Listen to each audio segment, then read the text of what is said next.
Nouvelle spatiale du 12 décembre 2024, rapport d'événements, partie 2. Bonjour à nouveau, merci d'être ici. Avec moi une fois encore. J'espère que vous allez très bien aujourd'hui. Je suis Marie, bienvenue sur ma chaîne. Ces informations peuvent être perçues comme de la science-fiction ou selon ce que le spectateur juge préférable, et je les partage uniquement à des fins de divertissement.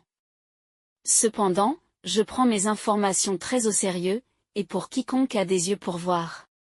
J'écris ceci le matin du 12 décembre 2024.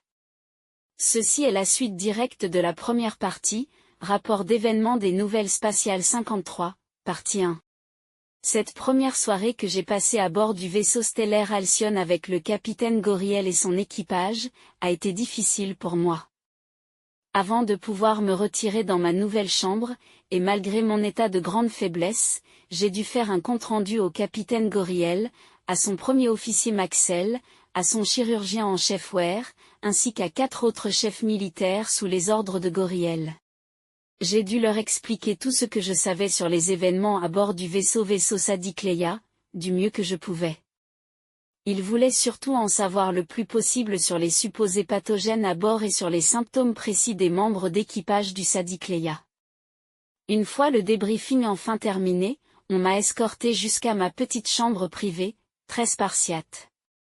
Goral et Maxel sont entrés avec moi pour m'expliquer le fonctionnement de la porte. Ils m'ont dit que les boutons poussoirs ne fonctionnaient plus, ils émettaient juste un sifflement d'air lorsqu'on les pressait, sans assez de pression pour actionner les portes coulissantes pneumatiques. Comme le problème était difficile à résoudre et qu'il concernait de nombreuses portes pneumatiques sur ce niveau du vaisseau, leur équipe de maintenance avait choisi d'installer des leviers manuels sur le sol, et il fallait les actionner en pompant plusieurs fois pour obtenir une pression d'air suffisamment élevée pour ouvrir les portes. Il y avait un autre levier improvisé situé de l'autre côté de la porte, dans le couloir. Goriel et Maxel ont continué à m'expliquer qu'en cas d'urgence, il y avait une hache pour incendie derrière ce panneau, qu'ils ont ouvert pour me la montrer. Ensuite, après m'être rempli de remèdes TGtiens pour mes problèmes d'estomac et d'intestin, ainsi que de 2 types différents d'analgésiques qui, honnêtement, ne me semblaient pas fonctionner du tout, j'ai essayé de me reposer dans ma nouvelle petite chambre. Jusqu'à ce que je remarque avec consternation que les portes coulissantes de ma chambre avaient de grandes fenêtres transparentes allant du sol au plafond. Utilisant le peu d'énergie qu'il me restait, que je sentais presque nulle, je me suis approché de la porte et j'ai accroché une petite couverture et quelques vêtements à moi pour couvrir les fenêtres. J'avais besoin d'intimité. Ma chambre était petite, de 4 mètres sur 4, plus une petite salle de bain. La fenêtre était petite, 40 cm sur 90, et le verre était incroyablement épais. Plus tard, j'ai appris qu'elle était faite d'un alliage de titane transparent de 120 cm d'épaisseur. Tout dans ma chambre était extrêmement rudimentaire, y compris mon unique chaise, qui était faite de quelque chose que j'ai identifié comme du fer forgé, avec un coussin en cuir rigide dessus. Il manquait un panneau au plafond, de sorte que je pouvais voir l'intérieur du vaisseau, et il y avait des tuyaux, des câbles et des conduits partout. Ensuite, il y avait aussi cette énorme collection de bruits étranges, qui m'étaient inconnus et qui faisaient qu'il m'était presque impossible de trouver le sommeil, même si j'étais terriblement fatigué. Ces bruits inconnus m'ont accompagné durant tout mon séjour sur le vaisseau Alcyone. Ça allait de l'air pressurisé à travers des tubes de métal, jusqu'à un son rythmique métallique géant très lointain, en passant par un bruit fort d'impulsion magnétique qui s'allumait et s'éteignait par intermittence, et franchement, celui-ci était le plus effrayant de tous les sons. On entendait aussi un crissement de métal contre du métal, très fort et agaçant, en même temps qu'un grincement roulant qui apparaissait de temps en temps sans raison apparente. Plus tard, j'ai appris que le bruit venait d'une énorme et lourde tourelle de canon qui se déplaçait sous l'emplacement de ma chambre, juste quelques niveaux en dessous, et dans la partie inférieure frontale du vaisseau. L'Alcyone est un vaisseau de guerre, donc il n'a aucun des raffinements auxquels j'étais habitué sur le Sadiq Leia. Même les couloirs sont plus étroits et recouverts de toutes sortes de conduits, tuyaux et câbles surés dans les murs. Et à chaque angle, il y a une boîte électrique remplie de lumière, et une jungle de câbles et de tubes qui y entrent et en ressortent. De temps en temps, dans les coins il y a des trappes au sol ou au plafond, avec des échelles à l'intérieur et des lumières qui brillent à travers l'ouverture cylindrique. Et contrairement au Toleka, ou plus récemment le Sadikleya, ce vaisseau est plein d'activités 24 heures sur 24, 7 jours sur 7, et il fourmille de membres d'équipage occupés à remplir leurs fonctions. Le lendemain, alors que je marchais jusqu'à l'infirmerie avec le capitaine Goriel, nous sommes passés par un endroit dans le couloir où il y avait une fuite d'air pressurisé qui faisait un bruit si fort que nous ne pouvions pas nous entendre parler. Nous sommes arrivés à l'infirmerie et la docteure Carré m'a donné les remèdes qui avaient été spécialement concoctés pour mes besoins. Ensuite, moins de 5 minutes plus tard, Goriel et moi marchions dans l'autre sens dans le même couloir, et les panneaux du sol étaient ouverts, avec 2 membres d'équipage qui étaient déjà sur les lieux pour réparer la fuite d'air. Et tandis que nous passions à côté, les 2 membres de l'équipage se sont levés et nous ont salués militairement. J'ai été absolument stupéfaite de voir un tel niveau d'efficacité. Pendant que nous marchions, j'ai dit à Goriel que j'avais remarqué que l'équipage me saluait militairement à mon passage, y compris lorsque j'étais seule, et que ce n'était pas nécessaire. Goriel s'est alors tourné vers moi, m'a regardé avec un grand sourire rassurant et m'a dit « Ah si, c'est nécessaire. » Le respect du grade est essentiel pour maintenir une hiérarchie efficace et loyale. Tu es notre reine et donc aussi la chef de l'armée tégétienne. Personne n'est plus haut gradé que toi, ce qui fait qu'ils doivent te saluer à ton passage. J'étais un peu sous le choc, car je n'avais jamais reçu autant de respect de toute ma vie, encore moins à bord du Toleka ou du Sadikleya, où régnait la familiarité et l'indifférence, même si ce n'était pas de la part de tout le monde.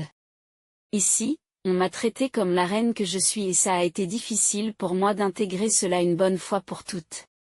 Plus tard dans la journée, 4 grosses navettes militaires de l'Alcyon sont arrivées au hangar du vaisseau Sadikleya.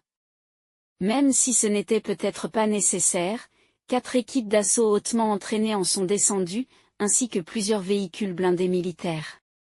Le Sadikleya a été submergé d'un seul coup par au moins 100 militaires, dont certains ont commencé à établir une base d'opération avancée là-bas, sur le pont du hangar. Ils y ont monté des tentes et ont délimité un périmètre avec ce qui ressemblait à des sacs de sable, qui supportaient des barrières de protection portables. Ils ont installé des remorques de générateurs électriques et un tas d'antennes de communication. Ils ont installé un centre de commandement et de communication dans l'une des tentes et ils se sont comportés exactement comme s'ils devaient monter un camp de base sur la surface d'une planète. Plus tard, j'ai appris qu'il s'agissait de leur protocole d'indépendance totale, grâce auquel ils n'ont besoin de rien provenant du vaisseau spatial qu'ils abordent. Pendant que certains installaient le camp, les 4 équipes d'assaut avec leur équipement spatial complet, qui incluait des casques totalement isolants pour se protéger des agents pathogènes à bord, se sont dirigés vers le pont du vaisseau, où ils ont relevé de leurs fonctions tous ceux qui s'y trouvaient, et ils ont pris le contrôle total du vaisseau Sadikleya. En prenant le contrôle du vaisseau, les équipes militaires de l'Alcyon ont constaté que le journal de bord du Sadikleya n'avait pas été utilisé et n'avait pas eu de nouvelles entrées de données depuis plusieurs mois. Ce qui a ensuite été signalé comme tout à fait illégal et suggérant un coup tordu. Plusieurs dizaines de membres des équipes ont ensuite parcouru tout le Sadikleya, prenant position dans des endroits clés tels que le pont CIC et l'atrium central. Plus tard, les équipes sont arrivées au centre médical, où se trouvait la majorité des membres de l'équipage, la plupart étant allongés dans 22 des 25 caissons médicaux secs du vaisseau. C'est là que les militaires se sont heurtés à la première résistance à leur abordage, car certaines personnes considéraient que leur démonstration de puissance militaire était exagérée, inutile, intimidante et même insultante. Et ce, alors même que j'avais totalement autorisé cet abordage, et que la majorité des personnes qui étaient toujours debout à bord du Sadikleya l'avaient accepté. Bien que je comprenne le sentiment et le point de vue de nos quelques amis qui étaient toujours debout à bord du Sadikleya, les militaires n'auraient pas pu agir autrement, car le protocole existe pour une bonne raison et ils ne savaient pas ce qu'ils allaient trouver à bord. Avec l'efficacité typique de l'Alcyon, les équipes médicales du capitaine Goriel, dirigées par son chirurgien en chef Ware, sont arrivés au centre médical ou infirmerie du Sadiq-Leia et se sont immédiatement mis au travail. Soudain, l'infirmerie du Sadiq-Leia, dont le personnel médical n'était constitué que de 3 personnes, a été envahie par au moins 40 personnes ayant une formation médicale, provenant toutes du vaisseau Halcyon. La première chose qu'ils voulaient voir étaient les données biométriques et médicales de chacune des personnes qui étaient malades et qui se trouvaient dans les caissons médicaux. Sachant aussi que tout le monde à bord du vaisseau Sadiq-Leia était malade, à un degré ou à un autre. La chirurgienne en chef du vaisseau Sadiq-Leia, Senetre, qui venait de passer plusieurs heures dans un caisson médical sec, s'était levée et essayait d'aider ceux qui venaient d'arriver à l'infirmerie. Elle a expliqué aux militaires que tous les membres de l'équipage présentaient des symptômes grippaux sévères, avec une forte toux paralysante, ainsi qu'une infection gastro-intestinale aiguë correspondant à la salmonelle, caractérisée par de violentes douleurs abdominales et une forte fièvre, leur provoquant également des crampes intestinales et une paralysie dangereuse de l'intestin. Le docteur Ware a demandé à voir les données des ordinateurs médicaux du Sadiq-Leia, et c'est là que les choses ont commencé à devenir étranges. Ce que Senetre, la chirurgienne du Sadiq-Leia, disait au docteur Ware et à son équipe, n'était pas congruent avec les données médicales des ordinateurs du vaisseau, qui avaient eux-mêmes obtenu leurs informations des données biométriques des capteurs des caissons médicaux secs, ainsi que des analyses de laboratoire qui avaient été effectuées sur chacun des membres d'équipage du Sadiq-Leia.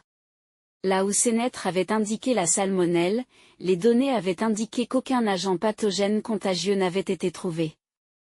Et là où Senetre avait indiqué une forte fièvre détectée chez chacun des membres d'équipage, les lectures biométriques des caissons secs avaient indiqué une température corporelle normale. Un des assistants médicaux du Dr Ware, qui fait partie de son personnel sur l'Halcyon, s'est approché de lui et lui a montré les résultats des analyses des agents pathogènes qui venaient d'être effectués avec l'équipement médical avancé qu'ils avaient sur eux. Et les résultats étaient clairs, il n'y avait aucun agent pathogène transmissible par voie aérienne présent à bord du Sadiq-Leia, ni aucune trace d'aucun autre agent pathogène. Bien qu'il ait été déterminé par la suite qu'il y avait effectivement une infection fongique sévère, présente dans les poumons et les bronches des personnes qui avaient été exposées aux spores, mais qui n'était pas contagieuse. Et plus tard, il a également été découvert qu'une infection légère de salmonelle était bien présente chez l'un des membres d'équipage, la petite Yazi Sophia, mais qu'elle ne s'était transmise à personne d'autre. Quand le docteur Ware s'est aperçu qu'il n'y avait aucun danger pour ses équipes, et pour le plus grand effroi de Senetre, il leur a ordonné de tous retirer leurs casques. Puis le docteur Ware a ordonné que l'on sorte tout le monde des caissons médicaux secs, pour démarrer un traitement alternatif.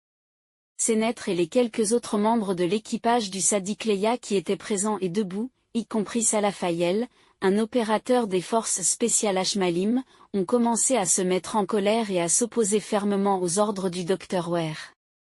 Et quand ils ont commencé à se disputer vivement à propos de ce qu'il se passait et de comment il fallait gérer les choses, Senetre et ses amis ont imposé leur rang militaire au docteur Ware et à son équipe, et leur ont ordonné de se retirer et de leur obéir, puisque l'équipe du Sadiq-Leia avait un grade plus élevé que celui des équipes du vaisseau Halcyon. Le docteur Ware n'a donc pas eu d'autre choix que de retirer son équipage et son équipement, et d'en informer Goriel, Maxel et moi-même, qui suivions ce qu'il se passait depuis le vaisseau Halcyon. C'est là que j'ai réalisé que je n'avais pas d'autre choix que de prendre une décision qui, je le savais, allait mettre en colère tous mes amis à bord du Sadiq-Leia et peut-être même les faire se retourner contre moi. Sur mes ordres en tant que reine de Tejta, j'ai annulé ou gelé tous les grades, titres et rôles de tous les membres de l'équipage du Sadiq-Leia. C'était la seule façon de m'assurer que le capitaine Goriel, le docteur Ware et son personnel, ainsi que tous les autres membres militaires qui avaient abordé le Sadiq-Leia, puissent faire leur travail de manière efficace et sans interférence de l'équipage originel de ce vaisseau. L'autre raison pour laquelle j'avais supprimé et annulé tous les grades, titres et rôles des membres de l'équipage du Sadiq-Leia, provenait des conclusions préliminaires dérangeantes auxquelles le docteur Ware était parvenu. Toutes les preuves réunies par son équipe médicale, indiquaient que ce qu'il se passait dans le Sadiq-Leia correspondait plus à une sorte de psychose délirante partagée et induite, d'origine inconnue. Puis le Dr Ware et son équipe ont continué à nous informer Goriel, Maxel et moi, du fait que cet épisode psychotique collectif avait été provoqué par un isolement prolongé à l'intérieur d'un vaisseau spatial, d'autant plus que l'équipage du Sadiq Leia était très réduit. Cependant, le Dr Ware a fourni des preuves irréfutables que quelque chose d'autre se passait. Tout le personnel militaire de Tejta, en particulier le personnel médical, étudie et connaît bien les sujets liés à l'astral et aux choses qui sont considérées comme paranormales sur Terre, mais pas à Tejta, car ils doivent souvent faire face à des espèces spatiales étranges et très dangereuses.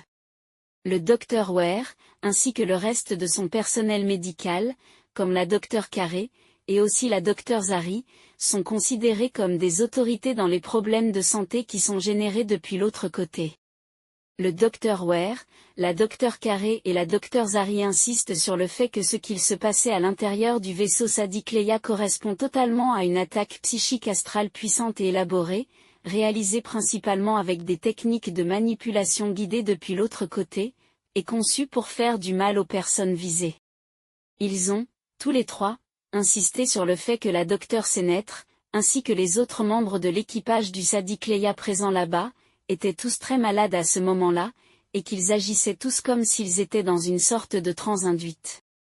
Au fil des jours, je me suis senti beaucoup mieux et j'ai commencé à récupérer par rapport à ce qui me faisait mal.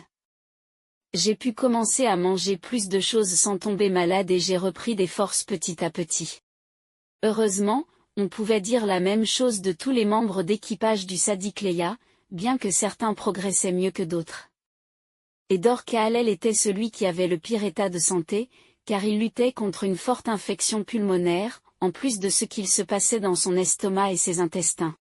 Par contre, la personne à bord du Sadiq Leia qui récupérait le plus vite était la petite Yazi Sophia qui, quelques jours plus tard, sautait déjà sur son lit. Au fil des jours, et après de plus amples recherches sur ce qu'il se passait, le Dr Ware, la Dr Carey et la Dr Zari du vaisseau Alcyon ont rendu un verdict. Leur conclusion est qu'il s'agissait d'une maladie psychosomatique générée par un délire psychotique induit et partagé, générée par une attaque astrale puissante et coordonnée, dirigée spécifiquement contre Dor-Khalel et moi. Les symptômes du reste de l'équipage n'étaient que des dommages collatéraux. À moins que de nouvelles données surgissent plus tard. Et dans la conclusion officielle et dérangeante qu'ils ont transmise au Haut Conseil tégétien de la ville de Toleka, ils ont indiqué que tout cela était une tentative d'assassinat élaborée contre ma vie et contre celle de Dor-Khalel. Probablement parce qu'il me soutient et qu'il en sait trop. La question maintenant est de savoir par qui ont été élaborées ces attaques? Pourquoi? Et comment? Les choses continuent à se développer ici, pendant que j'écris ces mots. Tout est encore en cours et il y aura plus de parties et plus de vidéos sur ce sujet. Au cas où vous vous demandiez à quoi pouvaient bien servir les autres vaisseaux tégétiens présents en orbite autour de la Terre, voici la réponse. À suivre. Ce sera tout pour aujourd'hui. Comme toujours, merci d'avoir regardé ma vidéo et de l'avoir likée, partagée, et de vous être abonné pour recevoir plus d'informations. Cela aide beaucoup cette chaîne à prendre de l'ampleur. Et j'espère vous revoir ici la prochaine fois.